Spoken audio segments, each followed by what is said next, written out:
liberator, but you can't murder liberation. You can murder revolutionary, but you can't murder revolution. And you can murder a freedom fighter, but you can't murder freedom. This is Tapped. Let's get right to it. So we all understand what happened recently with the Supreme Court's decision regarding the 1965 Voting Rights Act. All right. Several southern states, as a result of that, have pushed to redraw their congressional maps, a move that a lot of people, especially blacks, are looking at as a move to disenfranchise the black vote. All right. That being said, as a result of the Supreme Court's decision, states like Tennessee, South Carolina, Alabama, and Florida are now redrawing their congressional maps. And this, again, is looked at or viewed, especially by black voters, as a move to disenfranchise the black vote. So we're going to talk about Tennessee and what it just did, what it did recently, and how that state has, you know, it didn't take no time to jump on or take advantage of what the Supreme Court of the United States decided. They went in immediately and redrew lines in the state of Tennessee. In fact, there was only one state that was a majority district of it. That district was majority black.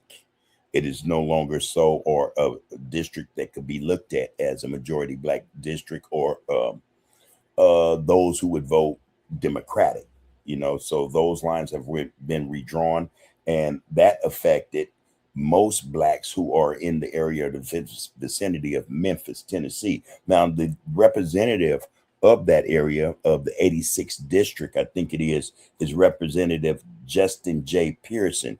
Now, he has something to say about that. In fact, it's not just him. It's most of those who see the move that Tennessee done as one being detrimental, as one that will disenfranchise black voters. So there's a lot of protests going on now. As we find out more information, there are protests taking place in regards to this thing that the Tennessee legislation or legislators have done.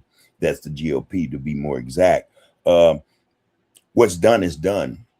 What can be done, or can anything be done to undo what has been done, is yet to be seen. But right after that, or right before that, Justin J. Pearson gave a speech that was quite moving. It spoke to the history of not just the black vote in Tennessee, but the experience of the black voter or the black American in that southern state. So I'm going to run that clip to give us more context and understanding in terms of how this has affected not just Justin Pearson, who is a representative, again, of the 86th district of Memphis. Covering his district covers most parts of Memphis. Okay, so again, that would that district he covers, which is or has been or will be affected, covers most of Memphis. And again, that is an area that is populated by mostly blacks. Okay, now let me bring this clip in and give us again a little context. Before I do, please like, share, comment, and subscribe to the Art of Political Discourse. You are tapped in. All right, we appreciate your viewership and participation with this channel. Thank you for that. That being said, let's get to this clip. Very provocative speech right here. All right, let's go. Let me make sure. Yeah. Okay. I was reading my Bible early this morning, asking God why this is happening. Why, again, does it seem that white supremacy is seeming to gain? Why, again, does it seem like the pillars of pain that we have felt and experienced for over 400 years in this country continue to rise again? And whispered in the words of this Bible and in the words of those ancestors that have gone before us is just these simple words: we're still here. We are still here. This nation, this state has legislated and legalized the worst things in humanity, including our enslavement, and we are still here. Right in this country where, as one black woman said, your ancestors enslaved us, denied us of our rights, called us 3/5 of a person, and yet we are still here. You put us on cotton plantations and tobacco plantations. You denied our human rights and our right to exist as children of God, and we are still here. You destroyed Tulsa. You killed and lynched black folks on poplar trees. Shelby County, Tennessee had the most lynchings of anywhere in this state where you're taking this district, and we are still here. You've had 3 strikes laws, mass incarceration, denied us of who we are, and we are still here. And today you'll take the only majority black district from us. But I want you to know, and I want my nephew, sons, and the future to know, no matter what you do, no matter how much you try and break us and make us bend and make us quit, we will still be here. All right. Very powerful speech. Very powerful speech, I must say. Yeah. And most blacks are starting to think this way and feel this way spiritually, that no matter what has been done to, the race of blacks here in America, we are still here. Most couldn't say that. Most tried to understand, how is that even possible? Why are you still standing? Why won't you kneel and bend? Why are you still here?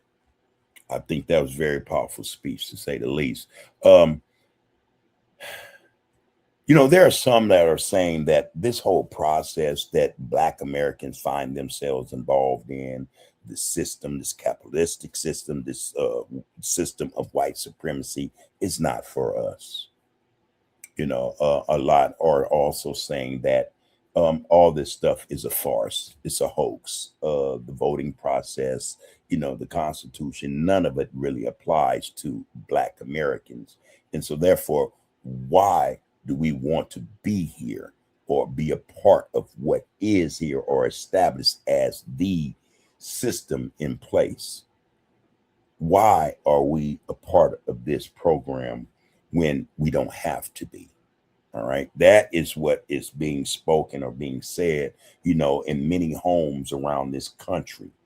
Blacks are waking up now, and we are realizing that in spite of everything that has been done to the Black race here in America, we are still here, and we continue to rise.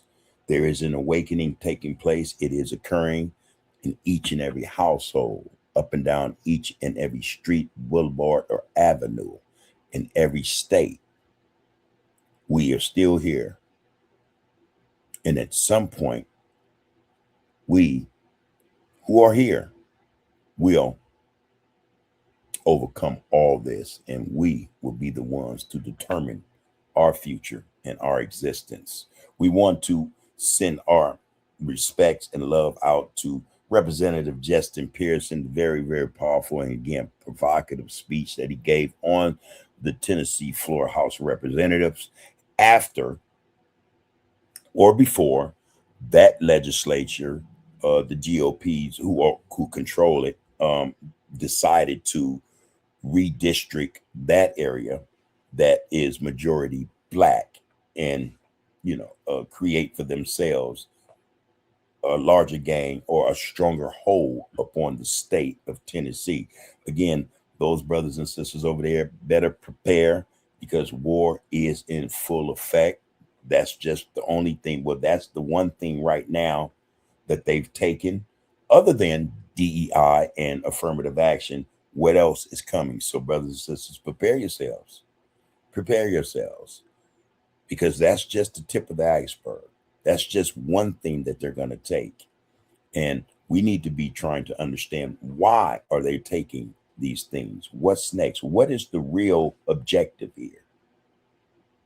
It's a bigger picture, and we need to figure out what that is. But again, to those in Tennessee, those in South Carolina, Florida, Louisiana, Mississippi, Alabama, all those states that we're quite sure will follow suit, will follow behind Tennessee as well as Louisiana. We're sure those states will do the same thing. But keep in mind that that's not the only thing that they have in mind to do. All right. So prepare. Lessons learned. All right. Again, we send our love and respect to the brothers and sisters in Tennessee and Louisiana and all those other southern states where our people exist, live, and thrive. All right. You guys take care of yourselves and each other. This is Tapped. Give us your thoughts. Drop them in the comments. Let us know what you think about this piece. Let us know what you think about what has transpired or occurred in the Supreme Court of the United States, as well as its decision that trickled down or affects those southern states where many blacks live and who are beginning to understand that their vote will have no weight. Let us know what your thoughts here are about that Supreme Court decision, as well as how that decision will affect the black vote in this country. Until next time, take care of yourselves and one another. You can murder a liberator, but you can't murder liberation. You can murder a revolutionary, but you can't murder revolution. And you can murder a freedom fighter, but you can't murder freedom.